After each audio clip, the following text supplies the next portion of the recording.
Imagine you're standing at the top of the tallest building ever built by human hands. You are so high up that the clouds are literally below you. Airplanes fly past at your eye level. The curvature of the earth. You can see it. And the ground? The ground is half a mile straight down. Now imagine that building sits on top of sand. Wet, shifting, unstable desert sand. In a city where summer temperatures hit 125 degrees Fahrenheit. In a region that gets violent sandstorms. And where the wind at the top of this tower blows so hard it could snap steel cables like thread. That building exists. It's called the Burj Khalifa. And today, I'm going to show you the engineering secrets that made it possible, the things that architects and engineers solved that have never been fully explained to the public. Stick with me, because by the end of this video, you will never look at a skyscraper the same way again. Let's start at the very bottom. Not the ground floor, I mean 50 meters below the ground. Because before one single wall was built, engineers had to solve what might be the most dangerous problem in all of construction, Dubai's soil. Here's the thing about desert soil in Dubai. It looks solid. But under the surface, it's a mix of soft limestone, gypsum layers, and water-saturated sand. If you build something heavy on it and don't anchor it properly, the building slowly sinks. And when a building sinks unevenly, it cracks, it tilts, and eventually it collapses. Engineers from Skidmore, Owings, and Merrill, the same firm behind the One World Trade Center, came up with a solution. They would drill 192 concrete piles, each one the size of a large elevator shaft, straight down into the bedrock 50 meters below the surface. Then they poured a 3.7-meter thick concrete raft across all those piles, connecting them into one massive, unified base. That foundation used 110,000 tons of concrete. For context, that's the same weight as about 17,000 African elephants. All sitting underneath one building. And that was just the foundation. The real structure hadn't even started yet. Once you've sorted the foundation, you'd think the hard part is done. You'd be wrong. Concrete seems simple. Mix cement, water, and aggregate, pour it in, let it set. But at this scale, in this climate, concrete becomes your enemy.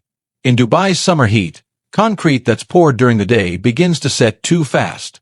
When concrete sets too fast, it doesn't cure properly. And improperly cured concrete cracks, weakens, and fails under load. So engineers made an extraordinary decision. They poured the concrete at night. Every night, for months, crews would work from sundown to sunrise to place the concrete while temperatures were lower.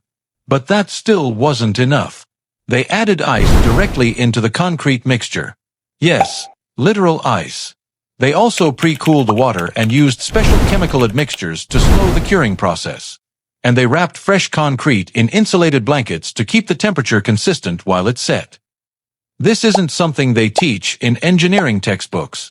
This was on-the-ground problem solving at a scale the world had never seen. At peak construction, they were pouring the equivalent of a fully grown skyscraper floor every 3 days. Okay, foundation solved. Concrete solved. Now you have to actually build the thing upward. And the higher you go, the more you run into the most dangerous force in tall building construction, wind. This isn't just about the building swaying uncomfortably. At extreme heights, a poorly designed skyscraper can experience something called vortex shedding, where wind creates spinning columns of air on either side of the building that push and pull it rhythmically. That rhythmic force can match the natural frequency of the building itself. And when that happens, the building can oscillate itself to pieces. It happened to a bridge. In 1940, the Tacoma Narrows Bridge in Washington state collapsed because of exactly this effect, resonant frequency caused by wind. It swayed violently for hours before snapping apart. Engineers were not going to let that happen to the world's tallest building. Their solution was a stroke of genius. They designed the building in a Y-shaped cross-section, 3 wings radiating out from a central core, like a 3-pointed star when viewed from above. Then, and this is the part that blows people's minds, they twisted the building as it rises. Every 30 to 40 floors, the cross-section rotates slightly. By the time you reach the top, the building has rotated nearly 120 degrees from the base. Why does that matter? Because it constantly changes where the wind hits the building. It breaks up the vortex before it can form. The building is essentially, and I'm not exaggerating here, confusing the wind. It tricks nature itself. Engineers tested over 40 different design models in a specialized wind tunnel before arriving at this final shape. 40. Every single one performed worse. I want to pause the engineering for a second and talk about the human reality of what was happening at this construction site. Because numbers on paper don't capture it. At peak construction, which lasted from about 2005 to 2008, 12,000 workers were on site every single day. They came from over 100 countries. They worked 24 hours a day in rotating shifts. The on-site cafeteria served 50 tons of food per week. They had their own medical clinic, their own bus system, their own supply chain. This was not just a building project. It was a city inside a city. A temporary civilization built for the sole purpose of creating a permanent one. And here's something that most people never think about. How do you get materials up a building that's growing taller by the week? You can't just use a regular crane. A regular crane can only reach so high. Engineers designed a special self-climbing crane system that was built into the structure of the building. As the building went up, the cranes climbed with it, floor by floor, lifting the very materials that were used to build the next floor above them. That pumping system pushed concrete 600 meters upward against gravity. At the time, it was the highest concrete pump ever used on any construction project in history. All right. I want to share 3 facts about the Burj Khalifa that sound completely made up, but are 100% real. Fact 1. The building has its own weather system. The Burj Khalifa is so tall, 828 meters, that the top of the building exists in a different climate from the bottom. It is measurably cooler up top. The air pressure is different. On some days, the observation deck at the 124th floor is above the cloud layer. You look down and see clouds. This is a building, not a mountain. Fact 2. The building collects its own water from the air. At that altitude, condensation forms on the exterior surface of the building. Engineers designed a system to capture it. The Burj Khalifa collects approximately 15 million gallons of water per year, just from condensation, and uses it to irrigate the surrounding landscape. A skyscraper. Growing plants. In the middle of a desert. Using water that appears out of thin air. Fact 3. The elevators are pressurized like airplane cabins.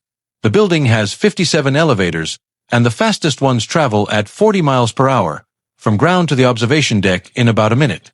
But at that speed, your ears would pop violently from the pressure change, just like on a plane. So the elevator cabins are pressurized to compensate. You step into a box in Dubai and your body thinks it's on a flight. Here's the part of this story that almost nobody covers. Even after the Burj Khalifa opened in 2010, engineers discovered a problem they hadn't fully anticipated: thermal expansion. Steel and concrete expand in heat and contract in cold. At ground level, this barely matters. But across 828 meters, the difference in temperature between the top and bottom of the building on any given day can be 10 to 15 degrees Celsius. That means the top of the building physically moves, expands and contracts, by up to 2 feet every single day. Every pipe, every elevator cable, every electrical conduit running the full height of the building had to be designed to flex and accommodate that movement. If any of those systems were rigid, if they couldn't give, the thermal expansion would crack them apart over time. Engineers had modeled this. They had calculated it. But experiencing it in a real, occupied building at full scale, that's a different thing entirely. And the solutions they developed to manage thermal movement at this height have since become standard practice in super tall construction worldwide. So here's what I want you to take away from all of this. The Burj Khalifa was not built by geniuses sitting in a room who had all the answers. It was built by teams of engineers who encountered one impossible problem after another. Soft ground, extreme heat, violent winds, concrete that set too fast, thermal expansion that nobody had seen at this scale, and they solved every single one. Not perfectly the first time. Not without setbacks. But they solved them. And here's the thing about that. Every impossible structure in human history was built the same way. The pyramids, the Golden Gate Bridge, the International Space Station. Nobody started those projects knowing all the answers. They started knowing the goal, and they figured out the rest. I think there's something important in that for all of us. The next time something feels impossible, a project, a goal, a problem that keeps getting bigger the more you look at it, remember that 12,000 people once showed up every single day to a patch of desert sand, and they built the tallest structure in human history. One floor at a time.